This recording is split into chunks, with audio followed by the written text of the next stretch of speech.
Subscribe करो। यह कहानी और इसमें दिखाए गए दृश्य केवल मनोरंजन के उद्देश्य से बनाए गए हैं। इसमें दिखाए गए दृश्य काल्पनिक है और डरावने हो सकते हैं। यह कंटेंट केवल 18+ मैच्योर ऑडियंस के लिए बनाया गया है। कृपया इसे बच्चे ना देखें। आधी रात का समय था। गांव की उस पुरानी और खंडहर होती हवेली के अंदर गूंजती वह चीख किसी को भी डरा देने के लिए काफी थी। बाहर मौत जैसा सन्नाटा पसरा था, लेकिन हवेली के एक बंद कमरे के भीतर हालात बिल्कुल बेकाबू हो चुके थे। जवान युवक संजीव अपने ही बिस्तर पर तड़प रहा था। उसका पूरा शरीर किसी भयानक ऐंठन में इस तरह मरोड़ खा रहा था मानो कोई अदृश्य ताकत उसकी हड्डियां अंदर से चबा रही हो। उसके पिता सूरज और वैद्य ने पूरी ताकत लगाकर उसके हाथ जकड़ रखे थे। पसीने से लथपथ संजीव का शरीर धीरे धीरे सूखता जा रहा था। उसकी आंखों में अजीब सा डर छाया हुआ था और वह जोर जोर से चिल्ला रहा था। माँ, ये दर्द अब मुझसे बर्दाश्त नहीं हो रहा। मेरे सीने में आग लगी है। ऐसा लग रहा है जैसे कोई कीड़ा मुझे अंदर ही अंदर खा रहा है। प्लीज मेरे हाथ छोड़ दो, मुझे मरने दो। संजीव की दर्दनाक चीखें हवेली की दीवारों को पार कर रही थी। उसकी माँ कोने में खड़ी आंसुओं से भरी आंखों से अपने बेटे को तड़पता हुआ देख रही थी। कोई समझ नहीं पा रहा था कि नौजवान संजीव अचानक इस तरह पागलों की तरह क्यों बर्ताव कर रहा है। लेकिन संजीव के इस दर्द का कारण उस कमरे में नहीं था। उस दर्द की जड़ उस हवेली से कोसों दूर रात के अंधेरे में पनप रही थी। हवेली से बहुत दूर गांव के उस वीरान श्मशान में रात का सन्नाटा पसरा हुआ था। चारों तरफ आधी जली हुई लकड़ियां, राख के ढेर और एक अजीब सी मनहूस ठंडक थी। दो उल्लू के रोने की आवाज उस सन्नाटे को और भी डरावना बना रही थी। इसी श्मशान के बीचों बीच एक ताजा ठंडी हुई चिता की राख के पास एक लड़की बैठी थी। उसने गहरे लाल रंग की सूती साड़ी पहनी थी जो श्मशान की राख से मैली हो चुकी थी। उसके लंबे घने काले बाल हवा में उड़ रहे थे। उसके माथे पर भस्म का बड़ा सा टीका लगा था। उसका चेहरा खूबसूरत था, लेकिन उस पर एक डरावना साया था। उसकी बड़ी गहरी आंखों में सिर्फ एक दहकता हुआ गुस्सा और गहरा दर्द था। वो अकेली श्मशान में बैठकर लाल कपड़े के ऊपर मिट्टी का एक पुतला बना रही थी। उसके सामने एक दिए में सरसों के तेल और काले द्रव्य का मिश्रण चल रहा था। वह किसी तांत्रिक मंत्र का उच्चारण कर रही थी। रक्तम पिबामी प्राणम हरामी। जिस दर्द ने मुझे हर रात जगाया है, आज वही दर्द तेरी सांसों में उतरेगा। तेरी हर नस में वह आग दौड़ेगी जिसे मैंने अपने सीने में महसूस किया है। उस लड़की ने एक छोटे बक्से से बाल निकाले। ये बाल उस इंसान के थे जिसे वह अपना शिकार बना रही थी। उसने उन बालों को मिट्टी के पुतले के सिर पर गूंथ दिया और उसके माथे पर काला सिंदूर लगा दिया। इसके बाद उसने एक जंग लगी लंबी लोहे की कील उठाई और उसे दिए की आग में तब तक तपाया जब तक वह लाल सुर्ख नहीं हो गई।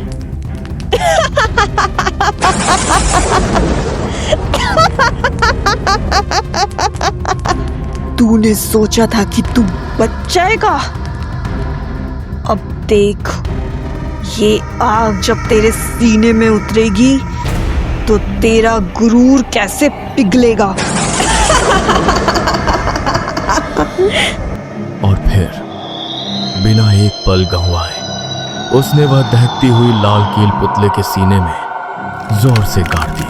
कील के अंदर जाते ही एक फुफकारने की आवाज आई। ठीक उसी पल मीलों दूर हवेली में बिस्तर पर पड़े संजीव के मुंह से एक दिल दहला देने वाली चीख निकल पड़ी। खून खून, मेरा खून जल रहा है। मुझे मार दो पिताजी, मेरे सीने में कुछ फट रहा है। पुतले में धांसी उस कील का सीधा असर संजीव पर हो रहा था। संजीव के पिता ने तुरंत गांव के अघोरी तांत्रिक को बुलवाने के लिए नौकर को भेज दिया। तांत्रिक अपने झोले के साथ कमरे में दाखिल हुए। कमरे में सड़े हुए मांस जैसी बदबू फैली हुई थी।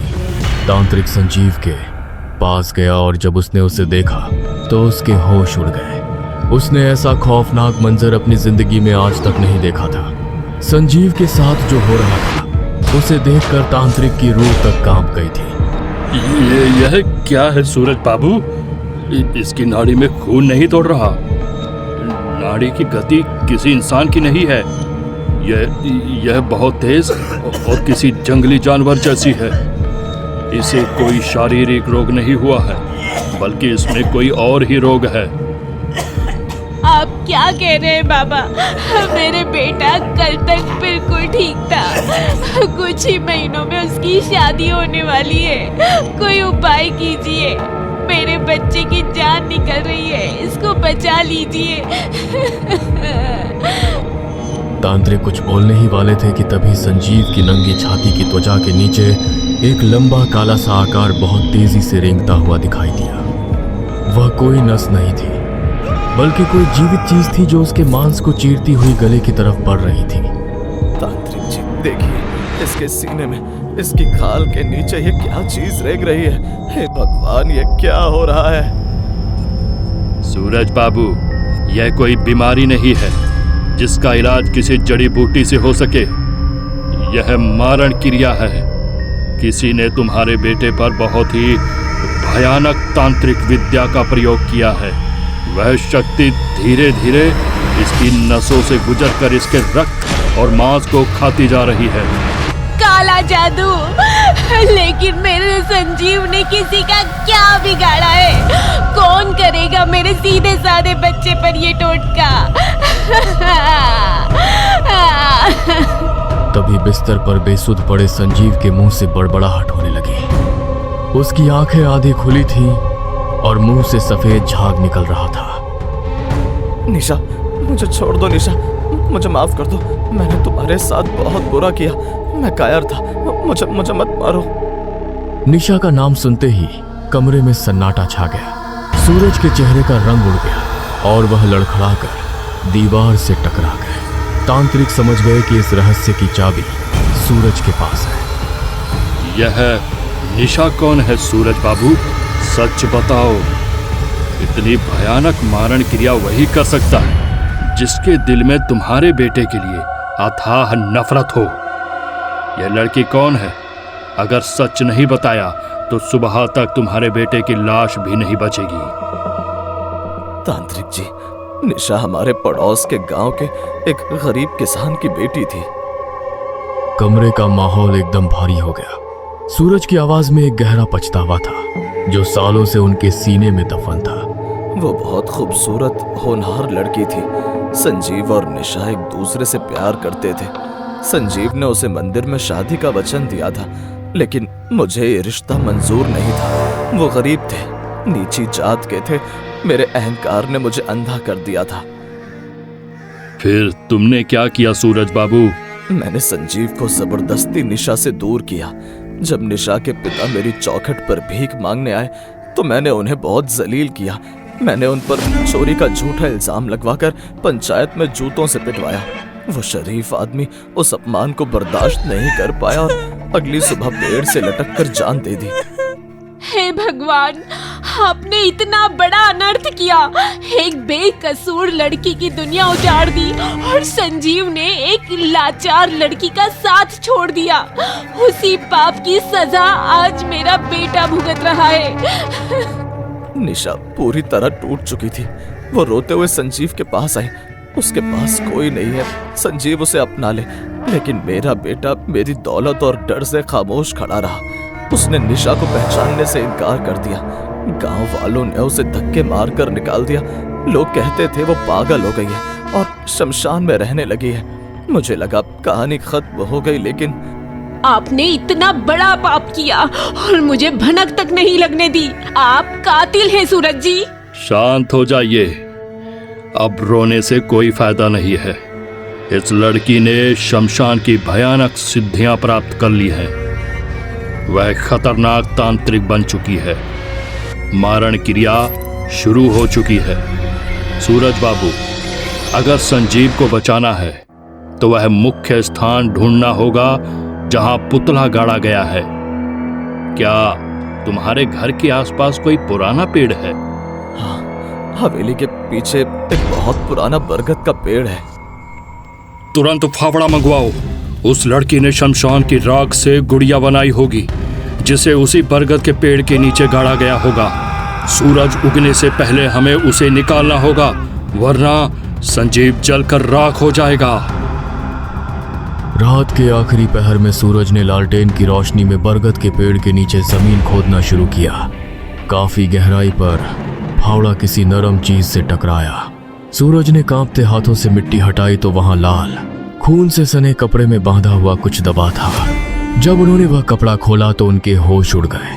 वह मिट्टी का एक पुतला था जिस पर संजीव की तस्वीर चिपकी थी और उसके सीने में लोहे की कील ठोकी हुई थी। पुतले से सड़े हुए मांस की भयंकर गंध आ रही थी। यह साक्षात मौत है जिसे तुम्हारे घर में बोया गया है, लेकिन भूल कर भी इस कील को छूने की कोशिश मत करना। अगर हमने इसे जबरदस्ती निकाला तो मारण क्रिया वापिस निशा की तरफ पलटेगी और संजीव का शरीर अंदर से फट जाएगा। हमें इस लड़की का सामना करना होगा। तांत्रिक और सूरज उस पुतले को थैली में रखकर श्मशान की तरफ चल पड़े। पीछे घर में संजीव की हालत और खराब हो चुकी थी। श्मशान में पहुंचते ही उन्हें वही खौफनाक दृश्य दिखाई दिया। चिता की राख के पास दियों के बीच निशा बैठी थी और उसका रूप अब किसी पिशाचिनी जैसा लग रहा था। आ गए तुम सूरज बाबू। मैंने कहा था ना, समय कुछ नहीं भुलाता। तुम अपनी दौलत और गुरूर के नशे में एक गरीब बाप की जिंदगी निकल गए थे। आज मैं तुम्हारे बुढ़ापे का इकलौता सहारा निकलने आई हूँ। मुझे माफ कर दे बेटी, मैं पापी हूँ। तू मुझे मार दे, मेरा सारा खून पी जा, लेकिन मेरे संजीव को बख्श दे। उसकी क्या गलती थी? गलती? उसकी गलती उसका कायरपन था।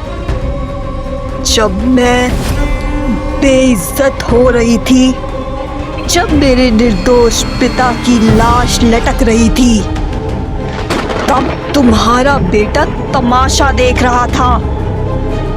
उसने मुझसे प्यार के झूठे वादे किए, मुझसे संबंध बनाया और मुझे मरने के लिए छोड़ गया। मेरे पिता के चिता की आग ठंडी भी नहीं हुई थी और वो शादी के सपने सजाने लगा। आज मैं उसकी नसों में दौड़ते खून का सूखना अपनी आंखों से देखूंगी। बेटी रुक जा। तंत्र विद्या से ली गई जान तुझे शांति नहीं देगी। यह मारण क्रिया पूरी हो गई तो तू खुद भी इस पाप के बोझ से आजाद नहीं हो पाएगी। क्षमा कर दे उसे। क्षमा? क्या इस दुनिया ने मुझे क्षमा किया था? तांत्रिक, आप जानते हैं कि मारण क्रिया का आखिरी नियम क्या है? इसे एक बलि चाहिए ही चाहिए। अगर मैं इसे रोकती हूँ तो काले साए मुझे खा जाएंगे और मुझे अब अपनी जिंदगी का कोई मोह नहीं है। मैं तो उसी दिन मर गई थी जिस दिन शमशान की राख अपने माथे पर मली थी।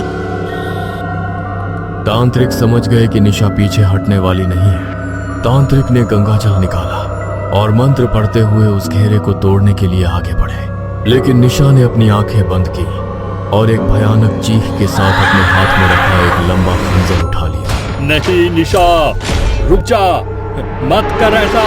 संजीव के शरीर में जो कील गड़ी है सूरज बाबू, उसे अब कोई तांत्रिक नहीं निकाल सकता, क्योंकि उस तंत्र की आखिरी आहुति मेरी खुद की जान है। हम इस जन्म में एक नहीं हो सके संजीव, लेकिन अब तू मौत के सफर में मेरे साथ ही जाएगा। निशा ने वह खंजर उठाया और मंत्र पढ़ने लगी, फिर धीरे धीरे हवा में उठने लगी। तभी एक जोरदार धमाका हुआ और अगले ही पल वो वहां से बिल्कुल गायब हो गई। उसी पल तांत्रिक के हाथ में रखे उस मिट्टी के पुतले में अपने आप आग लग गई। मीलों दूर हवेली में बिस्तर पर पड़ा संजीव का शरीर एक झटके के साथ हवा में उड़ गया। उसके सीने के अंदर रेंगने वाली चीज ने उसके दिल को जकड़ लिया। संजीव के मुंह से एक आखिरी सिसकी निकली और उसका शरीर बिस्तर पर आ गिरा। उसकी नसें ठंडी पड़ चुकी थीं और शरीर पूरी तरह बेजान हो गया था।